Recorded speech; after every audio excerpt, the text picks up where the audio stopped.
The sun was slowly rising over the quiet suburban street, painting everything in gold. The world seemed peaceful, but for one little girl standing by the roadside, peace was a luxury she couldn't afford. She stood there, maybe 8 or 9 years old. Her hands clutched a piece of cardboard. Handwritten in black marker. Duke, good dog, $50 or best offer. Beside her sat a German shepherd, loyal, calm and unaware of what was about to happen. The dog's name was Duke, her best friend. Her only friend since her father passed away last winter, and now she was selling him. Not because she didn't love him, but because love alone couldn't fill her mother's empty stomach. It had been 2 days since her mother last ate. She pretended she wasn't hungry, but the little girl could hear her stomach growling late at night. She could see the weakness in her mother's walk, the way her hands trembled while folding a blanket, the way she smiled to hide her pain. That morning, when her mother was asleep, the little girl quietly wrote the sign, grabbed Duke's leash, and whispered, "I'm sorry, Duke. I have to do this for Mommy." Then she stepped out onto the street, barefoot, determined, holding on to hope. Cars passed. People looked. But no one stopped. To most, she was just another kid with a silly sign. They didn't see the story in her eyes. The kind of story that breaks your heart without a single word spoken. Then, in the distance, the roar of a motorcycle echoed. A man, tall, strong, confident, rode down the road on his expensive Harley.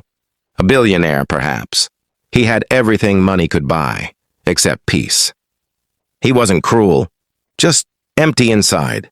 He'd spent his life chasing success, building empires and losing himself along the way. As he slowed near the girl, something about her made him stop. Maybe it was her eyes. Maybe it was Duke wagging his tail faithfully beside her. Or maybe it was the words written on that sign. Simple, desperate, and pure. He parked the bike beside her. The little girl looked up, nervous. The man looked at Duke, then at her sign. Then at the worn-out shoes on her feet and the dirt on her hands. In that moment, something shifted inside him. He saw his own daughter, the one he'd lost years ago, in her face. He saw innocence, pain, and love tangled together. Duke looked up at him and offered his paw, as if saying, "She's a good one. Please help her." The man reached out, took Duke's paw in his hand, and felt warmth he hadn't felt in years. It wasn't just the touch of a dog. It was the touch of humanity. The little girl's voice was trembling, but she tried to stay strong, hiding her tears behind courage. She didn't beg. She didn't cry. She just stood there, hoping this man would understand. The man didn't speak either. He didn't ask why she was selling Duke, because he already knew the answer. Sometimes silence tells more truth than words ever can. He reached into his jacket, pulled out his wallet, but he didn't take out $50. He took out several $100 bills and quietly placed them in her small hands. Her eyes widened, unsure how to react. Then he smiled softly and whispered, "Keep your dog. Take care of your mom." The girl froze for a second. Her hands trembled as she looked at the money, and then at Duke, who wagged his tail, sensing her relief. Tears welled up in her eyes. Not of sadness this time, but gratitude. She tried to say thank you, but the words got lost in her throat.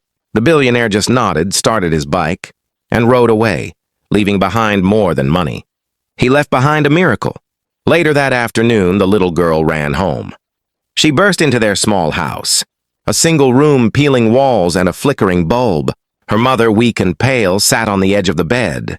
When she saw the money, she gasped. But when she saw Duke still with her, she broke down.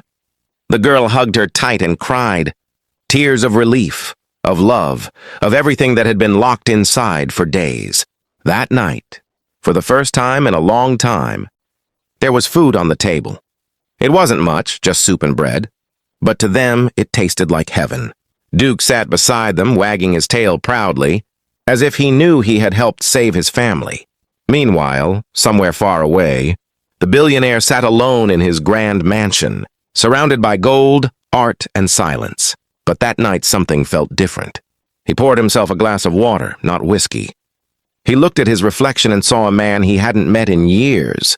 A man with a heart. He couldn't stop thinking about the little girl, the way she looked at him, not with greed, but with hope. A kind of hope that money can't buy. For years he had written checks for charities, built hospitals, donated fortunes, but never had he felt like he truly helped someone. Until that morning. The next day, he sent his assistant to find her. He didn't want to scare her or take credit. He just wanted to make sure she was safe. Oh, a week later, the little girl and her mother received a letter. It had no name, just a single sentence. "Your kindness reminded me how to be human again." Inside the envelope was a deed to a small house, fully paid for. Their new home. The mother cried. The girl hugged Duke tightly and whispered, "We did it, Duke. We did it!" Months passed. The girl started school again. Her mother got stronger, healthier. And every morning, Duke would sit by the gate, as if waiting for someone familiar to return on a motorcycle. Oh, he never did. But sometimes, when the wind carried the sound of an engine far away, the girl would smile and whisper, "That's him, Duke. He's watching over us." And somewhere, the billionaire stood on his balcony, watching the same sunrise that once saw the little girl by the road. He closed his eyes and smiled, because for the first time in his life, he had bought something that truly mattered. Not a company, not a mansion, not a luxury car, but a moment of real humanity. Sometimes, the richest hearts belong to those who have nothing. And sometimes, the greatest gift you can give isn't money or it's hope. That day, a billionaire found his lost soul. A little girl found her faith, and a dog named Duke proved that love can change lives, one act of kindness at a time,